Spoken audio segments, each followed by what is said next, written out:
know, it's actually probably a good thing that the camera falls and turns itself off so the videos aren't so big. So, anyway, here's part 3.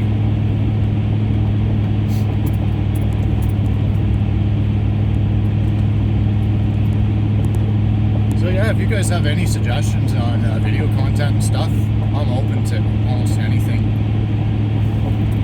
I'll try and help as much as I can. Obviously, there's only so much I can do over the internet, just from past experiences and stuff with either, like, I'm very familiar with GM vehicles up until 2013, and I was in the trade between 2005 to 2013, so there's some snowmobiles on the left. We have, I think there's about 30,000 miles of Grim Snowmobile trails in Ontario. So, commuting by snowmobile is also an option by work, but I work, I think it's 70 kilometers, so it's about 45 miles door to door.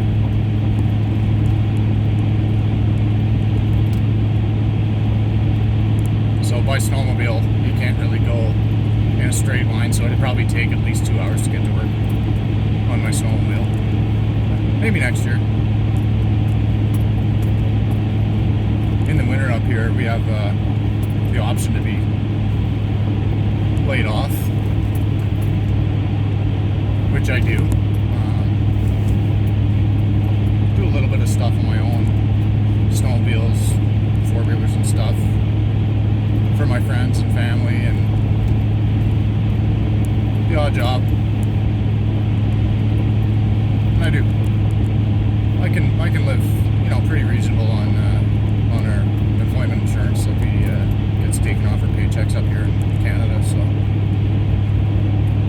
it's definitely not a luxury lifestyle or anything. But I don't have a luxury lifestyle. I'm the average Joe. You know, my truck's whenever 14 years old, and I love the thing. I'm gonna drive it till the wheels fall off. I don't care if I can afford a brand new one or not. I can't, but even if I could, I wouldn't. So we're just getting onto Highway 7 here. This highway runs from Ottawa down to the Toronto area. I just have to run into a little, that's not a little town, a fairly big town. I think it's 12,000 people or so. It's called Carleton Place. So just have to go to the bank on the way home. We're going west towards Toronto. See if I can keep you guys up in the dash here going around the ramp. And then if I have to goose it to get on here, I might have to hold on, or the phone might come flying into my lap. This truck's got some torque, so it's nice to have. But in general, it actually gets better fuel mileage than stock because it has so much power. Oh, you'll get to see a little bit of power here.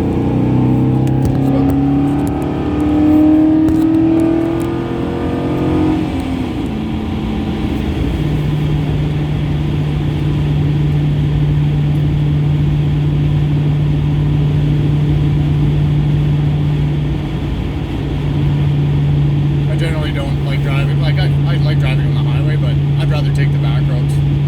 Less to worry about. You can enjoy the scenery a little bit better. And the truck gets better fuel mileage going, 60 miles an hour versus 75, 80. So it only shaves maybe 5 minutes off my drive to go through Ottawa. That's, 4-lane. We don't call them interstates up here. They're just 4-lane highways, 400 series highways, they call them. So it's actually a little bit longer by distance, but a little bit shorter by time to take the highway. So if I'm pressed for time, sometimes I'll take the highway in.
June up here, it's light for a long time. Like it's like this at about 4 o'clock, 4:30 in the morning, and the sun comes up at about this level.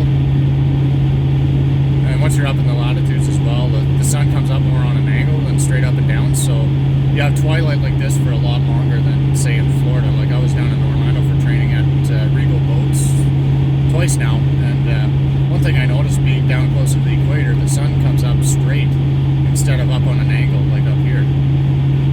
So I'm about, I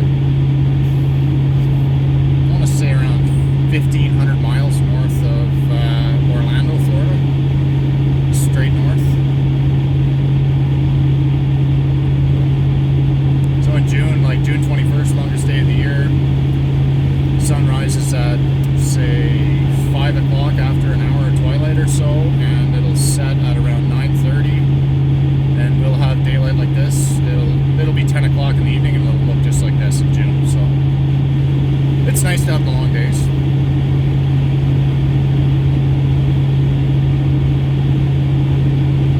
Get a lot of stuff done around the house. You know, I can mow my grass at 9 o'clock at night in June, mow my lawn,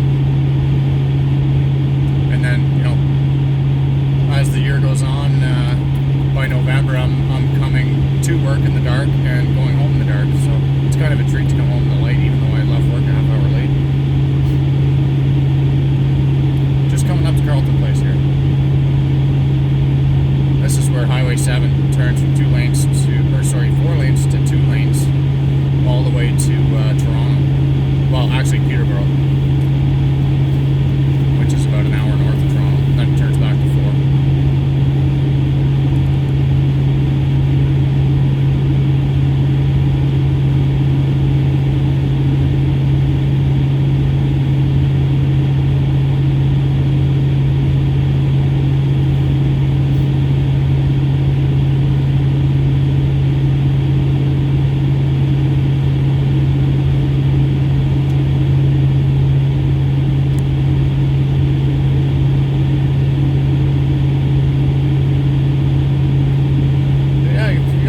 Interested in this kind of stuff, interests you guys, like, subscribe, share with your friends, fellow mechanics, fellow gearheads. I'll do my best to see if I can teach you guys something. In my later years, I'd really like to be an instructor for like Mercury Marine or Yamaha or something like that. I'm a big Mercury guy. Yamahas are excellent products. Volvo Penta's an excellent product. They're all pretty good. But Mercury is much like GM, which is what I'm used to. So that's why I prefer working on Mercury. And then like Yamaha is more like Toyota. So I'm just not really as familiar with the way, you know, Yamaha sets up their cam timing and their, you know, they use timing belts on their outboards and stuff like that, versus Mercury, they use the timing chains like typical engine would. They have all the variable valve timing and all that stuff too, so I just prefer the Mercury stuff to repair anyway. And they just brought out a new V12 outboard. It is absolutely incredible. Go check out some videos on that. I won't even get into details because I'll just ramble on here for hours about it. It's pretty cool. Designed for bigger cruisers and stuff, you know. There's a video up for, I forget the channel. They tested a quad 600 setup on back of a 50-foot Formula. So same brand of boat that you'll be seeing in these upcoming videos on this little series that I'm doing. This will be the first repair series, and I'm doing it by myself. My summer student is in, or I should call him a summer student. My apprentice, Sam, he's starting with us as soon as he's done schooling, so he's still in grade 11. So hopefully June I'll have my little buddy and apprentice to help me out.